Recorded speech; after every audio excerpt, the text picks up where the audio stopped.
good piss up outside. It'll be great fun. Free beer for everybody. I'm sure the pubs locally would help us. They've got a restaurant in there, and when diners found that certain things weren't on the menu, they got up and walked out and went to a restaurant further along. So it shows how much money they're going to lose. But anyway, going back to Mr. Jones over there in Dublin, pin your lugs back, Eric, because I know you like this piece. This is Nino Rossi with El Silenzio.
Buonanotte amore, buonanotte ovunque tu sia,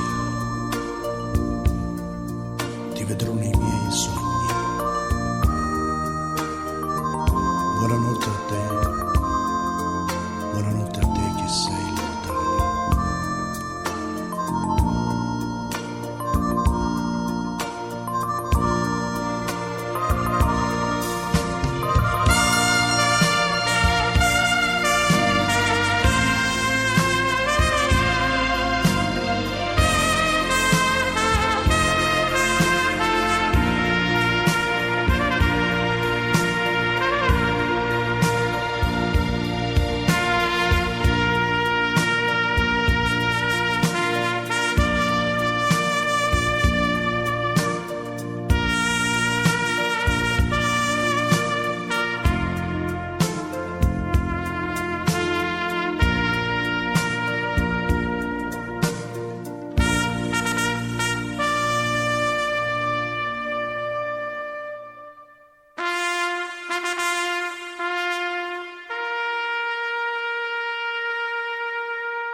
Nino Rossi, El Silenzio.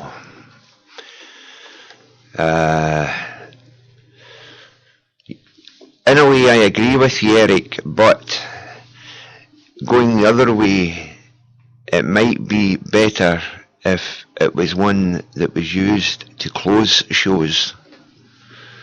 But it's certainly a thought that using it as the first tune to be played the first tune to be played every day on VRN. Yes, I quite agree. That might not be a bad idea. I might start a trend and see what happens, and then whoever's on the last show of an evening could play it again as the final piece. That might not be a bad idea, actually. Hey folks, have you ever noticed, and I've seen this all too often happen, that when someone leaves an organisation and they suddenly find that the organisation still runs and runs extremely well without them, and they start doing silly things to that organisation, it's it's a thing that happens in life, and there's a case of no names, no pipe drill, but it happened here, and we just stag on, and we get on. Things are going well. We're getting more presenters in, and I know, and I'm sure Peter won't mind me saying this, that friends of his in broadcasting are doing some special one-off shows for Veterans Radio Net,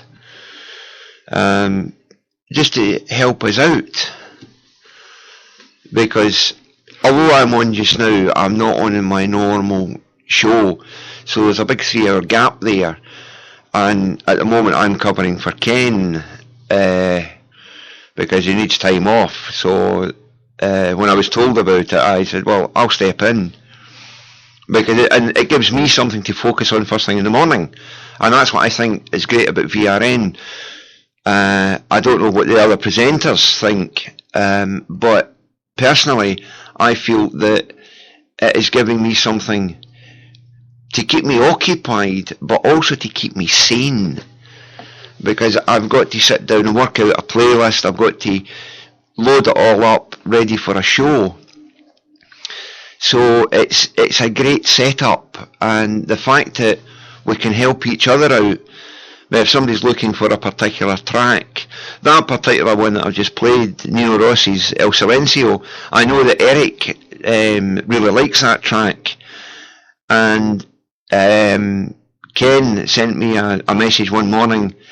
He said he couldn't find it in the library. Did I have it? I said, yeah, I've got it, and I put it up into the library. So that's the way we work. We help each other out. If we have a problem, then folk step in and jump in and do what they can to help. And I know personally, and my fellow presenters will understand what I'm saying, because they know about this. It's a big personal crisis I'm going through at the moment, and once I let the guys know, that it's amazing the support that I've had from, if you think about it, guys that I don't even know. But as Ken says, we're brothers and sisters, looking after brothers and sisters. That's what this station is all about. We look after our own, whether we be X, doesn't matter what you were in, Army, Navy, Royal Air Force and Royal Marines, doesn't matter a hoot. We look after our own, and I know we have a vast mix of listeners as well as presenters, because like I said, as I've said this before, Ken and myself, we served together, although we don't remember meeting. We keep saying, the two of us will say it, we probably met in the squadron bar but don't remember it. But although we didn't meet then, we met many years afterwards via email, funnily enough. It was a message I put out. I was looking for guys from 6-1 Headquarters Squadron, Royal Engineers, and they were based in the old barracks in Maidstone. And Ken came back to me, and then he started talking about other guys that I remembered. So that's what it's all about. Well, I'm going to read your post out there, Eric. Eric says, it is very true. Well done to you all. You do a great job on VRN. Well, there you go, folks. There's one of our listeners. And I think Eric's a vet himself, but there's one of the listeners, and I know quite a few of the listeners have said it, and I get personal messages coming in on Facebook, and I get messages coming up via Skype from friends over in Canada who, I don't know whether Anita will be listening this late on in the day for her, but when Anita comes on, she'd spread it around all her friends. I've got friends over on the West Coast, they spread it around all their friends, so we're the West Coast of America, sorry, we're going slowly but surely worldwide. I know we go down to Australia because we've got Leslie down there in Oz. And the last time I looked, I think Leslie was on the web. I don't know whether she's listening in, but if you are, Leslie, good morning or good evening as it is down there with you. Or maybe you're in bed. You never know. Right, I was going to play another track here, and I forgot what I was going to play, so I'll come back in with this one. It's 08:55, and in just a few minutes, I'm going to really embarrass somebody. And I hope, excuse me, hang on. I hope he's managed to listen in. But I asked him to send me a PM on Facebook if he could get in. But I'll mention him anyway. Really embarrass him. Right, but here's a guy that I really love. A great clarinetist. This is Mr. Ackerbilk with his theme tune, Stranger on the Shore.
Ladies and gentlemen, that was Ackerbilk and Stranger on the Shore. Beautiful piece. Ah, Eric, you were in the Aldershot Concrete Company, were you? Ah. I know there's another version of that which I won't say on air. Good morning, Mr. McGreevy. And how is Munch this morning? You're late on parade, sir. 252 for you, pal. Aye, Eric, so Handicaps Commandos is another one that I remember. I'll tell you something about the Army Catering Corps, Eric. When I was stationed at 6-1 Headquarter Squadron in Maidstone, went over for breakfast early one morning, because I did a lot of early shifts,